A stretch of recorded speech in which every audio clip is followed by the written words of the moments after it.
আসসালামু আলাইকুম। আমরা নির্বাচনের পরের দিন চলে আসলাম মাছ বাজারে।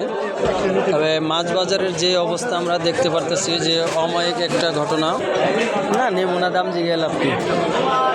মাছ বাজারের অবস্থা কিন্তু খুবই গরম। আজকে দেখা যাইতেছে যে তুমুল বেগে কিন্তু বাজার কেনাকাটা চলতেছে। মানুষ কিন্তু বাড়ি থেকে আইসেই কিন্তু মাছ বাজারে ঢুকে গেছে, দেখতে পাচ্ছে।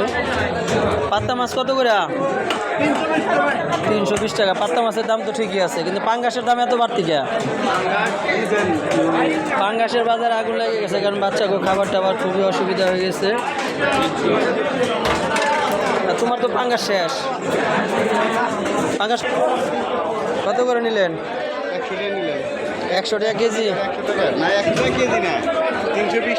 যাই হোক, মাছ বাজারের অবস্থা মোটামুটি স্বাভাবিকে চলে আসছে, কিন্তু 2 দিন কিন্তু খুব আগুন বরাবর ছিল মাছ বাজারের যে অবস্থা।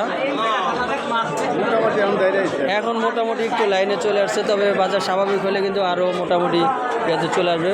মুরগির দোকান কিন্তু ফাঁকা।